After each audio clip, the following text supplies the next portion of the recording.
Righto chums, well I was up quite early. I installed Star Wars Squadrons and it installed extremely freaking quick, to be honest. But here we go.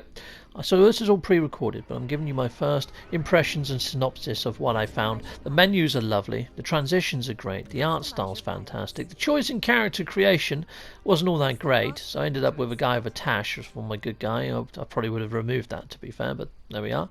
Cutscenes are fantastic. So here you go, I won't talk over this. Alderaan chose destruction. They incited rebellion and anarchy, and paid the price. The survivors continue to spread dissent. Find them. Do not rest until the destruction of Alderaan is complete.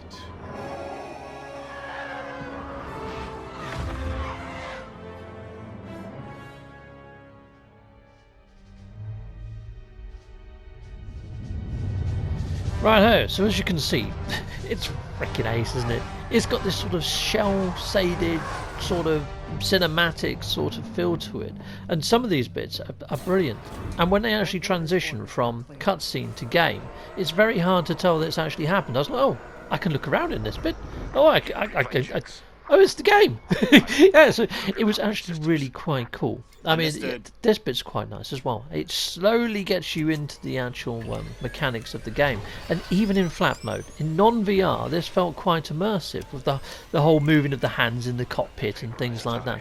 I was actually quite immersed, but I will be playing this in VR and giving my VR first impressions as well. So this is just my first impressions on flat mode, and yeah, I have to say it's fairly immersive. I mean, the sound effects and everything else that's going on, the lingo between you and your cohorts, it's like they're telling me not to go too close to the engines or else I might get frazzled, which is, yeah, I probably wouldn't do that. Well, I probably would have done that, to be fair. You know, I do crash into a lot of the ships during this bit of footage, to be honest. But here we go. So you do your objectives. So the first objective was there just to follow him. So that was just getting used to how you move your left stick and your right stick. And yeah, it's really quite cool. It's quite intuitive. I didn't need to adjust any of my controls. I didn't inverse the controls or anything. I'm quite used to the way that it functions at the moment. So yeah, and after you've done your objective, you fly to the waypoint, that little gate thing, and off you go. So there is some linearity to the actual story, but that's kind of half expected. It's not like an open worldy game like No Man's Sky or something. So yeah, there we go. So, brilliant. I kind of like how it actually transitions. And this bit where you go into warp, it never gets old. It's freaking ace. It's so movie-esque. Here you go, look at that. Very cool. Loved it. Yes, there's a lot of nostalgia here for me. I grew up on Star Wars and I've been watching The Mandalorian. In fact, I've watched it twice. I just watched it all again because it's coming out again this month. I can't freaking wait. So yeah, this month for me is like Star Wars month. This and Mandalorian coming out is like Christmas has come early for me. I love the Star Wars universe. This is what I mean about the cutscenes. This is a cutscene and then it transitions to gameplay. And if it wasn't for this sort of like black fade out bit, I probably wouldn't even freaking realise that it looks amazing. It really does, and I'm hoping it looks as amazing in VR. I really am. So here we go. So again, I've got to follow, but then it throws in a new mechanic of scanning, which is pretty cool. And so there is a little bit of tactical type analysis that goes on here. So yeah, there I am, scanning like a vessel, trying to find rebel scum. Ah, you scourge of the universe. Yeah, I'm going to get you. You blighters, roustabouts, you scallywags, you scoundrels. There you go, look at all those insults I just threw at you. That's top shelf material.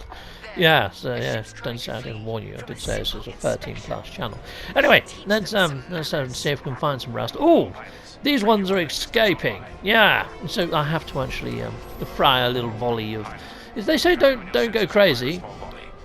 I kind of go a little bit crazy. In fact, I shoot the heck out of it, and then I think, right, well, I'm going to get up close and personal, and I give it a good headbutt. Yeah, because you got to, you know what I mean?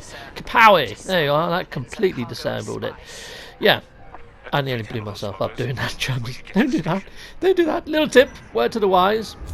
First impressions video with tips. No headbutting ships. Yeah, it's not good for you. Anyway, so there we go. Completely disabled that one. There was no rebels on there.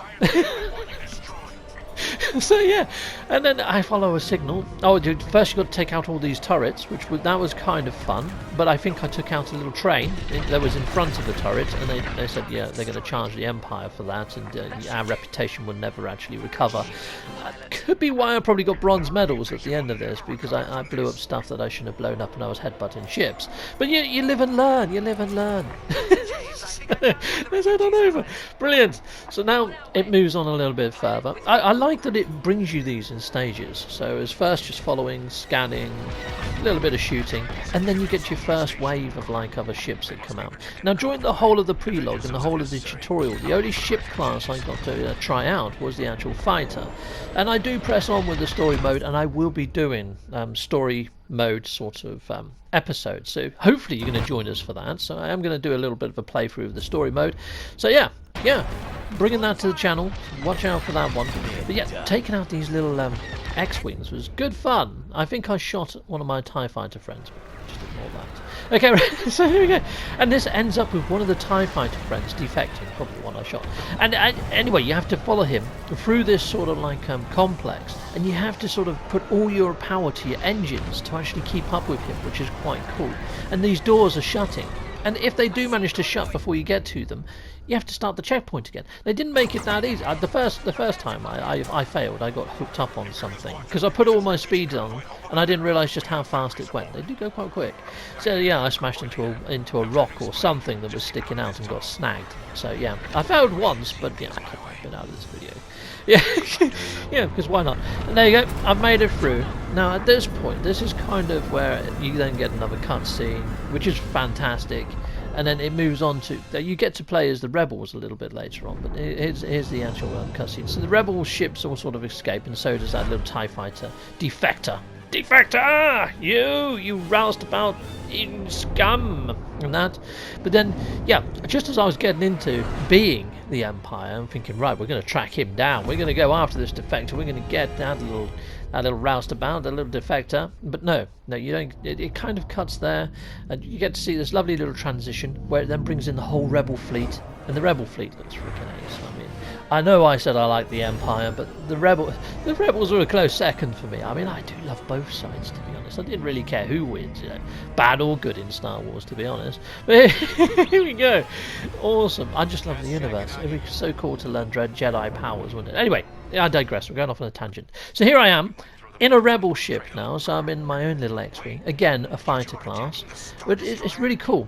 You get to see all the dashers all sort of light up a little bit later on as well in the story mode, and it tells you what each of the dials do. And whoever made this has put so much attention into detail into the ships. You can see a lot of love went into building this up. Now my favourite piece was when we were asked to go and fight against a destroyer. This is a dream come true. This is why I bought this game. Okay, so first you've got to take out the shield, which is that little nose cone at the front there. I didn't realise I was shooting the bit behind it. Quite some time. Yeah, I'll circle around, because when you do the lock-on, it does lock onto the front bit, but it looks like you're shooting at the back bit, so it's just a little bit at the front. You can see there I completely decimated the bit behind it. Then you go, I took out the shields! And that felt like frickin' victory, it really did. It was such an accomplishment, and I thought, right, I'm going to take out his communications as well, even though I wasn't all the last two. So I'm being a bit of a vigilante here. So yeah, you can see there others are trying the same thing, I think. But I'm pretty much out of ammo, all the hard-hitting ammo. So I figure, well, I've done my mission. Let's just let's not be cocky. Let's just finish up. So I fly back over to the gate venticle, and that's kind of the prologue sort of done in a roundabout way. So that's sort of, for me, this is everything I've wanted it to be. I mean, I've attacked a Star Destroyer. It's freaking awesome. So yeah, if I had to rate this, I'd say, yeah, definitely get it into your arsenal. If you love Star Wars, this is definitely a game for you. And yeah, I'm going to be bringing you little mini parters as I go through the story mode. And then hopefully I might bring you some actual live streams of me playing online. But at the moment, my EA account doesn't seem to be working for online play, so that's a bit scuppered. But anyway, I'll see you guys out in the verse, and thank you for joining me. This is definitely worth the money, definitely worth a play. Well, thank you very much for watching this video, and if you like what you see, please hit a like or a subscribe. And yeah, or you can support my channel through Patreon. Here are all my Patreon backers. Thanking you, Patreon. And I also have YouTube membership. If you want to sign over to YouTube membership, check out my video links in my video description. I also have merch. Grab yourself a fine and dandy pair of socks, a mug or a t-shirt over my merch store. Or I also have Atlas cards that I sometimes have on my eBay store. Check out my video description. So that is the end. Thank you for watching, and please hit a join or a subscribe, or just hit one of these tiles on this screen that you see here now. Stay with Captain Steve a bit longer.